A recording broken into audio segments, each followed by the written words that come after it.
how do we actually know that when you look at population studies, and I think you said earlier about 50% of the average American's calories are coming from this category of ultra processed foods, or maybe even more, depending on age.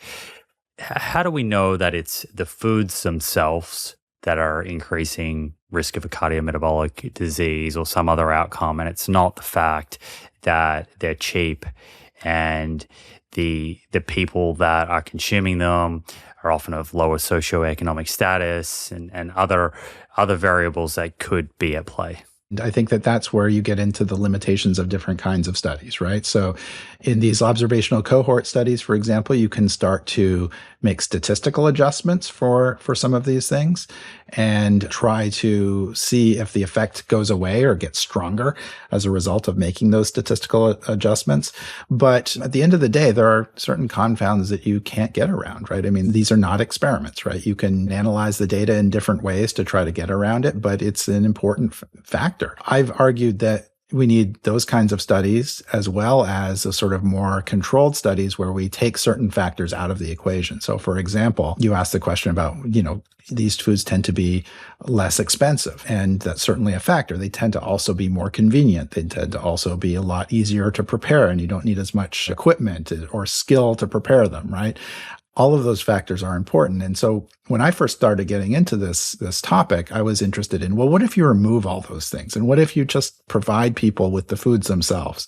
Is there something about the foods themselves and you create meals that are highly, have a lot of calories from ultra-processed foods versus a lot of calories from minimally processed foods and no ultra-processed foods, but matching for the nutrients in the meals that you're giving people?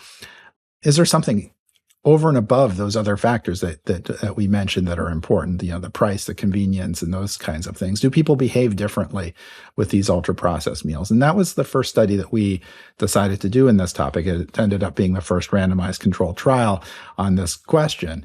And what we found was that despite presenting people with the same number of calories, the meals were matched for a variety of nutrients of concern, and giving them very simple instructions: just eat as much or as little as you'd like. You shouldn't be trying to change your weight. And in fact, they didn't know what the primary outcome of the study was. We were giving them twice the number of calories that they would need to maintain their weight. And what they didn't know is we were measuring their leftovers. When the same people were exposed to the highly ultra-processed food environment, they were eating about 500 calories per day more on average than when the same people were exposed to the minimally processed food environment, and gaining weight in the ultra-processed food environment and losing it in the minimally processed food environment. So that says that when, at least in that one study, and there's very few of these kinds of randomized trials now, that the food environment that people were in, when it was composed of ultra-processed foods, 80% of the calories, they spontaneously chose to overeat calories and gain weight without knowing that they were doing so or intending to do so. And the same people were losing weight in the other case. And that's taking away. They didn't have to prepare the foods, buy the foods. They didn't have to have any skill, and they rated them equally pleasant, which was also interesting, right? So it tells us something even beyond this, which I think is important, which is that the food environment that we find ourselves in is somehow integrating with our innate biology to shift where we're regulating our body weight and shift our appetite in very profound ways, which might give us some insights about, why is it that we've had this increase in obesity prevalence over the past many decades? Is it something about the food environment, and what is it about the food environment? And I think that just saying it's ultra-processed food in general is a bit of a cop-out. I think we want to know what the mechanisms are. What is it about ultra-processed foods over and above the cheapness and the convenience and the fact that they're heavily marketed and all that sort of stuff? Our studies are suggesting there's something about the foods themselves that are causing people to overeat calories.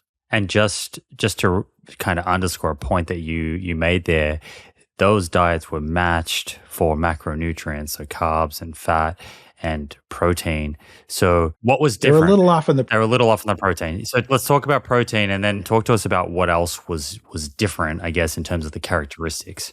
Absolutely. Sure. So one of the things that was pointed out afterwards was that the ultra-processed diet was a little bit lower in the amount of protein that we gave them. I think it was, within a couple of percentage points different. So practically match for protein, but when you talk to folks like Stephen Simpson and David Robbenheimer, who are big proponents of this protein leverage hypothesis, which I think is, a fascinating idea, they were making claims that, maybe you could explain the entirety of the effect based on the fact that we gave them slightly lower protein content in the ultra-processed food environment context.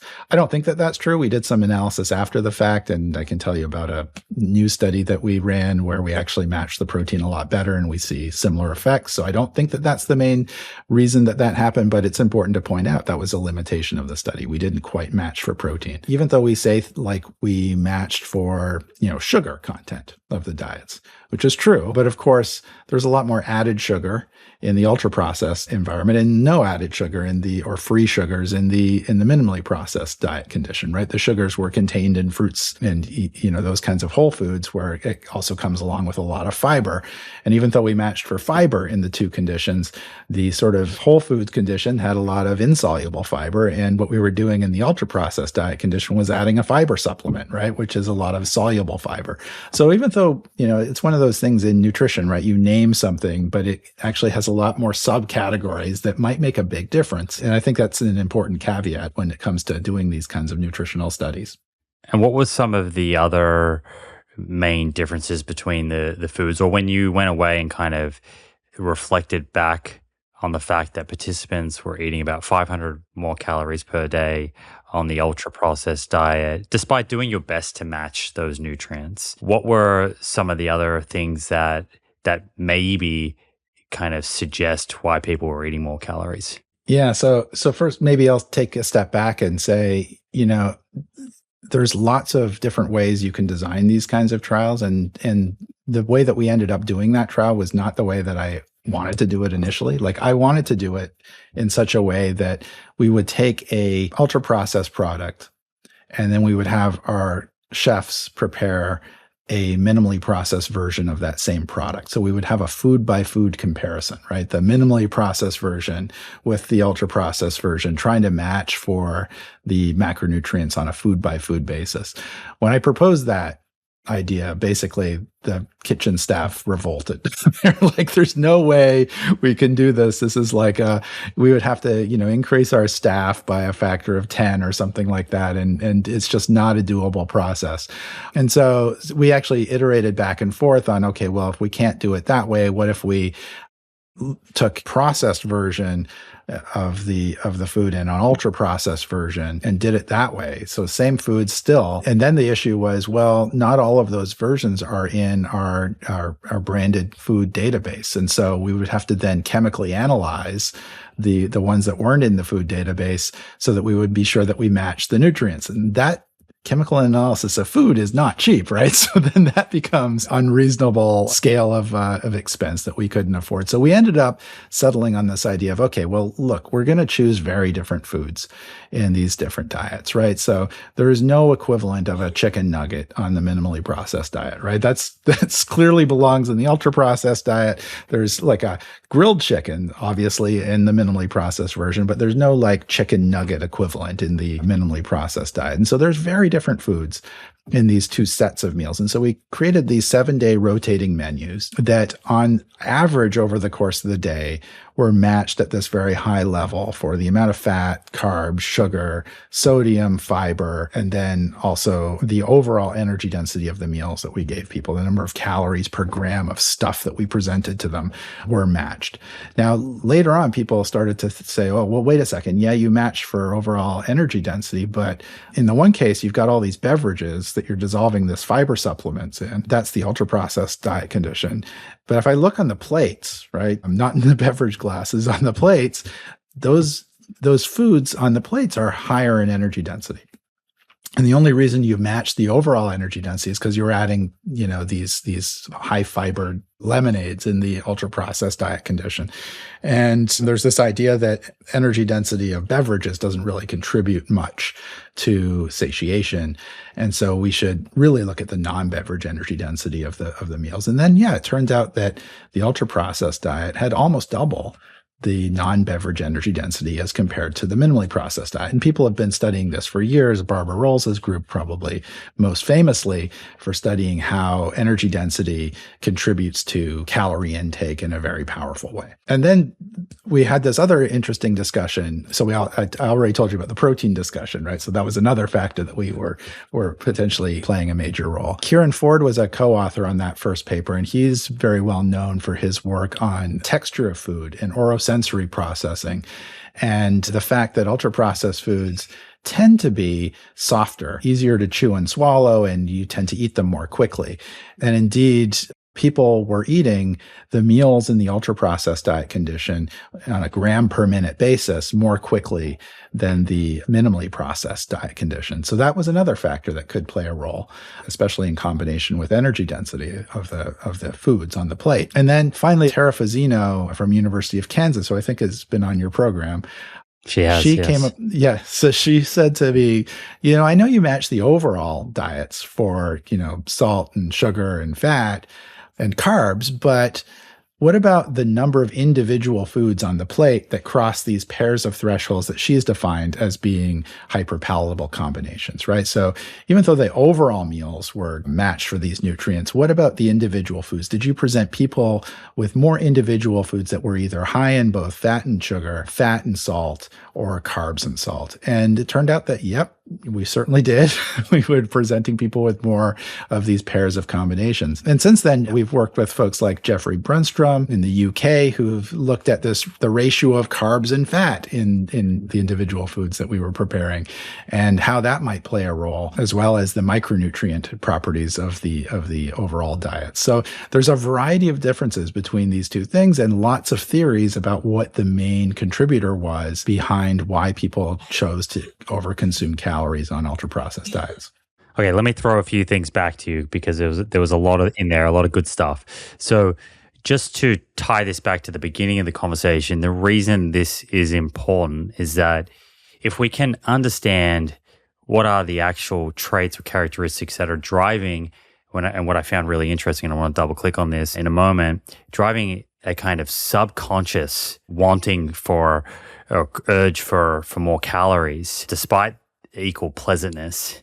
If we can work out what that is, then we can perhaps provide advice to the food industry or regulation or whatever it is, incentives to create this category of food in a way where people do not have that same urge to consume extra calories. Yeah, that's right. I mean, if we understood mechanisms by which ultra-processed foods in general are thought to be causing harm, and that's still an open question. Is there a causal relationship there? And we think that at least down the pathway of excess calorie intake, that seems like there probably is a causal pathway. If we understood that piece, then we could give both the food industry, consumers, and regulators and policymakers the information that they would need to say, how do we minimize consumption of the problematic foods?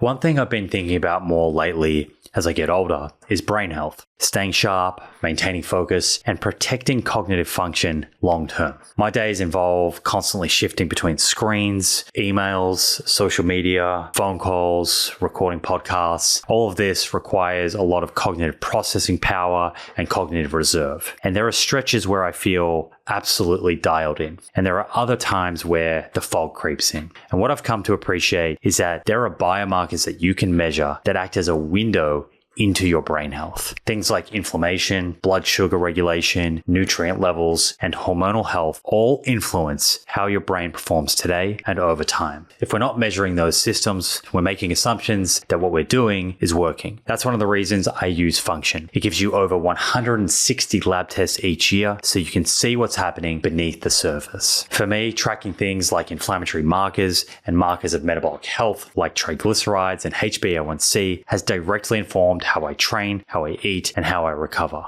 Rather than just doing things blindly, I have data to help guide the lifestyle choices that I'm making and where I may or may not need to pay more attention. Own your health for $365 a year. That's $1 a day. Learn more and join using my link, functionhealth.com/Simon Hill, and use the gift code Simon25 for a $25 credit towards your membership.